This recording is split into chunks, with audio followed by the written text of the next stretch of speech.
নেইমারকে নিয়ে কয়েকদিন আগেও ছিল বড় দুশ্চিন্তা। সেই নেইমারকে নিয়ে এখন আশার কথা শুনিয়েছেন ব্রাজিলের কোচ। জাপানের বিপক্ষে নকআউট ম্যাচের আগে কি তবে মাঠে দেখা যাবে পুরনো জাদুকরকে? ব্রাজিল কি ফিরে পাবে তাদের সবচেয়ে বড় অস্ত্র? আজকের ভিডিওতে জানবেন কোচের সম্পূর্ণ বার্তা, নেইমারের সর্বশেষ অবস্থা এবং জাপানের বিপক্ষে ব্রাজিলের পরিকল্পনা সম্পর্কে। তাহলে চলুন দেরি না করে শুরু করা যাক। ম্যাচের গুরুত্ব। বিশ্বকাপে নকআউট পর্বে ব্রাজিলের প্রতিপক্ষ জাপান। এখানে একটি ভুল মানেই বিদায়।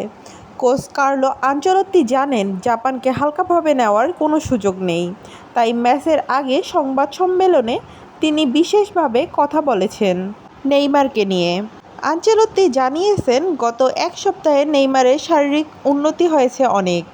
তিনি বলেন আগের ম্যাচে নেইমার মাত্র 15 মিনিট খেলতে পেরেছিল, কিন্তু এখন তিনি আরও বেশি সময় মাঠে থাকার মতো অবস্থায় আছেন।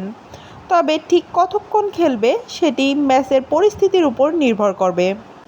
কাফ ইনজুরির কারণে বিশ্বকাপের শুরুতে নেইমার খেলতে পারেননি।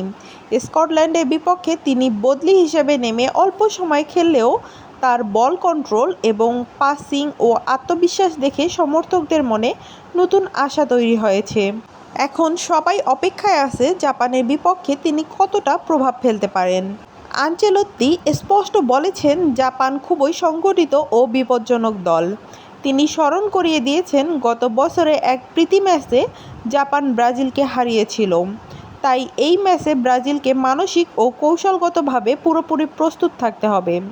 প্রয়োজনে অতিরিক্ত সময় বা ট্রাইব্রেকারের জন্যও দল প্রস্তুত। নেইমার শুরু থেকেই একাদশে থাকবে কিনা তা নিশ্চিত করেননি কার্লো আনচেলত্তি। তবে ইঙ্গিত দিয়েছেন ম্যাচের প্রয়োজনে তাকে বড় ভূমিকা দেওয়া হতে পারে, এমনকি প্রয়োজনে ফলস নাইন হিসেবেও ব্যবহার করা হতে পারে, যাতে তিনি আক্রমণ সাজানোর পাশাপাশি গোল করারও সুযোগ তৈরি করতে পারেন। এখন ব্রাজিল শুধু নেইমারের উপর নির্ভর করছে না। ভিনিসিয়াস জুনিয়র দুর্দান্ত ফর্মে আছেন, পাশাপাশি ম্যাথিউস কুনহা, মার্কিনহোস এবং দলের অন্যান্য খেলোয়াড়রাও আত্মবিশ্বাসী। যদি নেইমারও নিজের ছন্দে ফিরতে পারে তাহলে ব্রাজিলের আক্রমণ আরও ভয়ঙ্কর হয়ে উঠতে পারে। জাপান এই বিশ্বকাপে দারুণ শৃঙ্খলাবদ্ধ ফুটবল খেলেছে। দ্রুত পাস, হাই প্রেস এবং দলগত সমন্বয় তাদের সবচেয়ে বড় শক্তি। তাই ব্রাজিলের জন্য এটি মোটেও সহজ ম্যাচ হবে না। এক মুহূর্তের অসাবধানতাও বড় বিপদ ডেকে আনতে পারে। কোচের কথায় স্পষ্ট নেইমারকে ঘিরে এখন ব্রাজিল শিবিরে নতুন আশা। তবে তিনি শুরু করবেন কিনা বা কত মিনিট খেলবেন সেটি নির্ভর করবে ম্যাচের পরিস্থিতির উপর।